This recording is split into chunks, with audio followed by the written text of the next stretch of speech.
Hello, and welcome to a microtraining video. This one will be on Databricks Jobs. In this training, we'll learn how to create, configure, and run jobs in Databricks. A job is a scheduled or triggered workflow that runs one or more notebooks, scripts, or SQL queries. In our environment, they have three major uses. They can run code that does not need to be run interactively, such as this notebook that we'll talk through in just a moment. They can also be used for orchestration. It is often the case that we will need to run code that depends on the output of other code. Jobs can handle this for us. We can also run code that needs to be run periodically or automatically. This notebook carries out a simple task of reading in a few datasets, joining them together, and carrying out a few simple analyses. Since there's nothing interactive here, this notebook is the perfect candidate to be run as part of a job. Why? It's possible the underlying data changes or is updated over time. By running a notebook like this on a schedule, analyses can always stay up to date without a human in the loop. Also, as a bonus, it is cheaper to run data as part of a job than as part of an interactive session. Okay, let's walk through this notebook. First, this notebook is going to mount an S3 workbench. Here I'm mounting the community workbench. It's going to read in and join some data together. And we're going to carry out a few simple analyses here. Notice that this analysis actually writes the data out as a report to our mount/date report. Okay, a few more analyses. And then finally, we unmount our workbench here. We actually also have a second notebook. This one is even simpler. It simply mounts the workbench again, reads the data in and shows it to the screen, and then unmounts the workbench. Now, this notebook is not actually doing anything interesting here, but the goal is that the data that we are reading in is the result of running the first notebook. Therefore, this notebook actually depends on the results of the first notebook and needs to wait for that one to finish in order for this notebook to execute. Okay, so let's create our first job. From the main screen in Databricks, we can go to our side panel and click Jobs and Pipelines.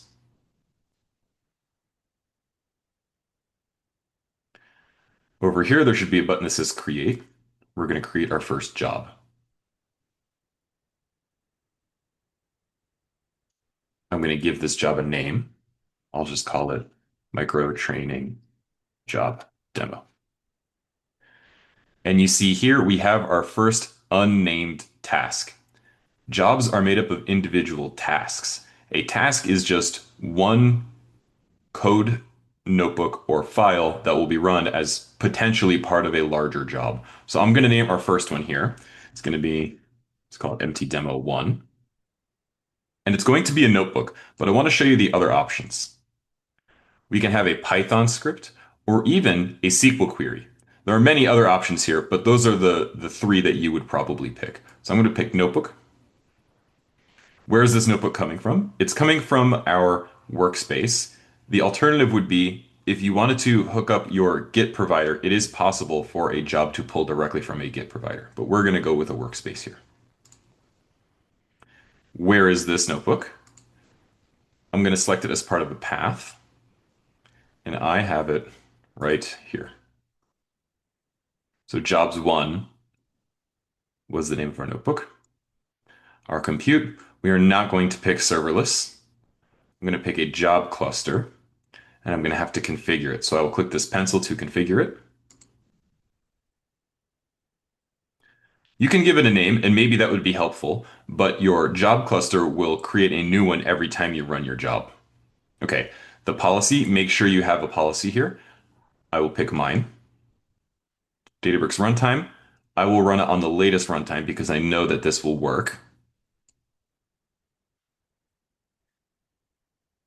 And I believe that is all I need to configure. So I'm going to click confirm. And now my cluster is set up. All right, I'm going to create a new task. Well, first I'm going to save this one, create task. Then I'm going to add a second task. It's going to be a notebook.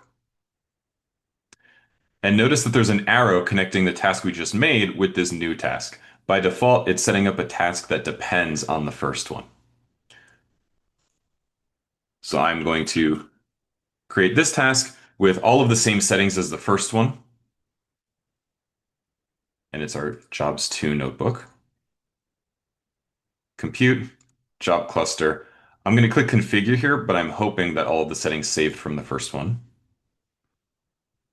It appeared that it did. Confirm. And notice the depends on tab here. Empty demo 2 depends on empty demo 1. Demo 2 will not execute unless demo 1 executes successfully. And that is a setting you can also change here. Run if dependencies all succeeded. Okay, I'm going to create this task as well.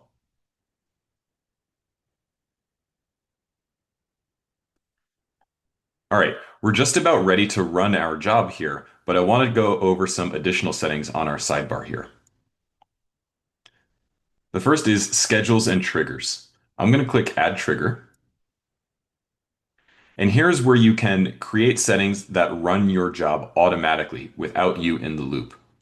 So you can have it be scheduled. You could have it maybe run once a day, or you can have it run at a specific time, at a specific day, or every hour, day, week, or etc. I'm not going to do that.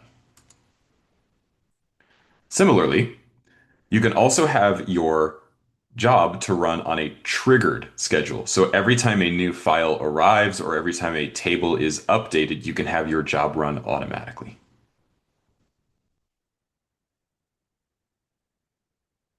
Okay. Finally, I want to talk about job notifications. Since these jobs are running potentially without you knowing about them, it would be nice to know when they actually did run and what happened when they did. So you can create notifications. I'm going to click add notification. And you can have notifications be sent to you most commonly either through email or even via Slack at start, success, fail, duration, or if they're added to a backlog. And you can have any of these 5 services supported here, but it is very, very useful to have an email or Slack notification when your job either succeeds or fails. Okay, to run my job, there's a big blue button at the top here called Run Now, and I'm just going to click it. You'll get a pop-up that can direct you to your run, but also there's a tab right here that chronicles all of your runs here.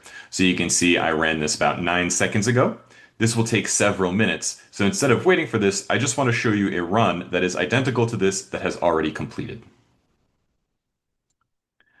So when your job runs and it succeeds, it should look like this. Green is good. So my status here, you pull it open, say it succeeded in 8 minutes and 12 seconds. And you can view your run by clicking the time here. So I'm going to click here. And you can see each of the tasks is green. And if you click one of them, it will open up and you can actually view the entire notebook that was run top to bottom to make sure that everything here happened. This can serve as documentation and as a documentation of the output itself. So documentation in terms of this job ran successfully at this date and time, and also you can click in to actually view the output.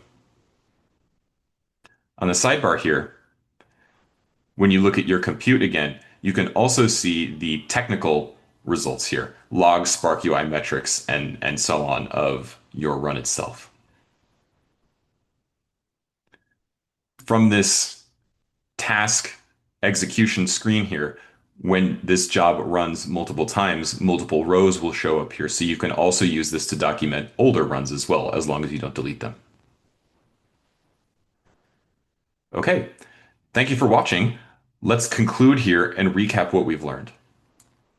Databricks jobs are scheduled or triggered workflows of notebooks, scripts, or SQL queries.